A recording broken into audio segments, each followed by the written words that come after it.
sommes aujourd'hui réunis dans le cadre de la 6e édition du POESAM. Comme vous le savez, le POESAM, c'est le programme Orange qui vise à accompagner les entrepreneurs qui utilisent les TIC, technologies de l'information et de la communication, pour répondre aux enjeux environnementaux et sociaux.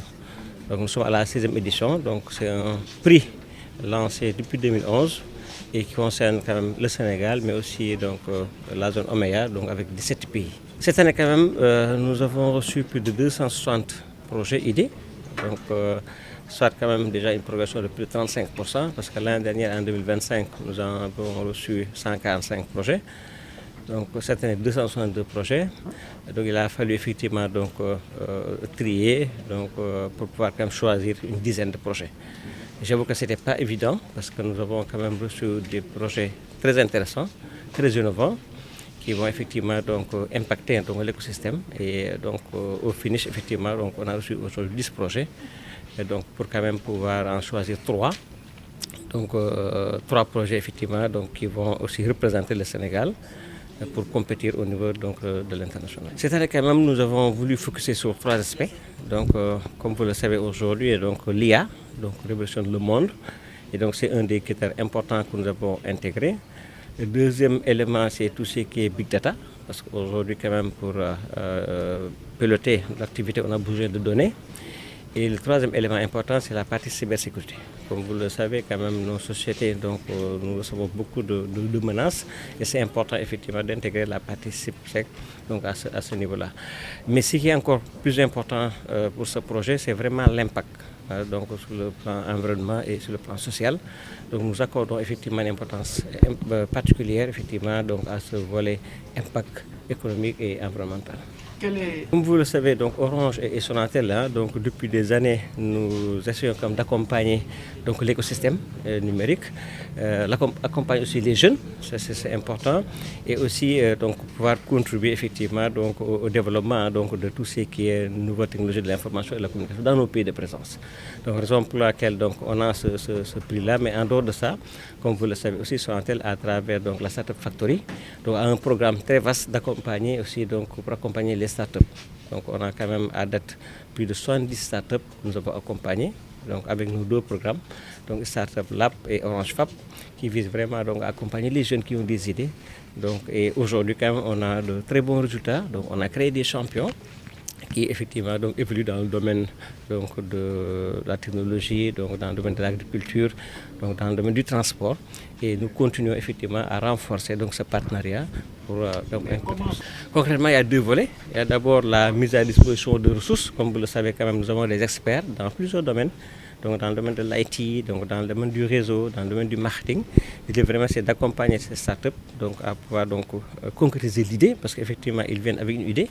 Il faut quand même qu'on puisse les accompagner pour ce qu'on dit d'habitude, mettre en place le MVP, un produit effectivement qu'on peut commercialiser. Donc ça c'est le premier volet. Le deuxième volet aussi c'est un volet financier parce que ce sont des jeunes, ils ont besoin aussi d'être accompagnés financièrement pour gérer quand même les dépenses liées à des déplacements, des recherches. Et pour certains projets, nous investissons. Nous arrivons aujourd'hui, on a un programme VIF qui nous permet effectivement d'accompagner financièrement certaines startups. Ça peut aller parfois à des notes convertibles à 10 millions jusqu'à 300, 500 millions. Tout dépend effectivement du projet et de l'idée. Tout à fait. Nous avons un suivi. Récemment, je pense qu'on a donné quand même quelques exemples. Avec PAPS, on a eu quand même des cas avec Ion. On a quand même pas mal de jeux de start-up que nous avons accompagnés et aujourd'hui qui font des résultats. On le suit. Déjà, ils vont participer à un jury international. Et une fois effectivement retenus, nous allons continuer aussi à les accompagner au niveau local, plus effectivement l'accompagnement du groupe. Oui, naturellement, c'est un sentiment de plaisir, mais aussi d'un travail qui a été récompensé, d'un travail d'équipe, mais aussi d'un travail sur le terrain avec les agriculteurs avec lesquels nous collaborons.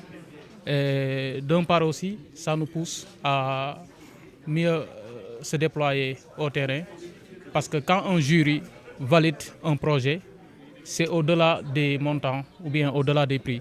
Ça veut dire que le jury a jugé nécessaire que ce projet-là, s'il est soutenu par l'État ou bien par certains partenaires, ça peut avoir un impact au niveau national, voire même au niveau régional en Afrique.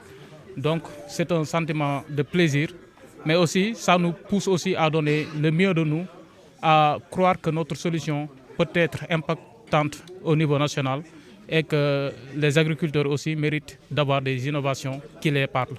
Oui, le projet B2C Agribusiness, c'est la facilitation des crédits agricoles pour les agriculteurs au Sénégal et en Afrique de l'Ouest en général. En quoi faisant? Parce qu'il y a des données qui sont disponibles, il y a des données qui sont relayées presque chaque mois par la Banque mondiale, par l'ISRA, une institution sénégalaise qui est basée ici, par le Global Food Policy, par AFC. Il y a plusieurs données qui sont relayées ici au niveau national. Mais le problème, c'est que ces données-là ne parlent pas aux agriculteurs, aux petits agriculteurs. Maintenant, nous, qu'est-ce qu'on a décidé de faire? On a dit que ces données-là, il faut les traduire en nos langues locales pour les donner à ces agriculteurs-là, pour qu'ils soient beaucoup plus préparés par rapport au changement climatique, par rapport au calendrier agricole et par rapport à tout ce qui est aidé à les aider à être beaucoup plus professionnels. L'autre aspect, c'est que ici en Afrique, on a remarqué que l'agriculture familiale fournit 80% de la nourriture produite, avec une contribution de 29% du PIB. Mais malheureusement, ne reçoit que moins de 3% du crédit à l'économie et moins de 10% des budgets d'investissement public, avec un gap de financement de 75 milliards de dollars. Donc il y a un grand marché qui est là. Donc si ces agriculteurs-là, qui ont du potentiel et qu'ils sont invisibles aux yeux des investisseurs, des institutions de microfinance, des banques, s'ils sont valorisés par des données sur le terrain, parce qu'il y a des données que le banquier ne peut pas avoir, par rapport à la constitution d'une coopérative, par rapport au nombre de jeunes qui composent la coopérative, par rapport au taux d'alphabétisation qu'on note sur la coopérative, par rapport à la résilience que ces communautés vivent pour survivre de l'agriculture. Ces données-là, souvent pour l'avoir, il faut descendre sur le terrain. Et ce sont ces données-là que nous fournissons aux investisseurs, aux banques, aux institutions de microfinance pour diminuer l'asymétrie de l'information par rapport aux risques agricoles.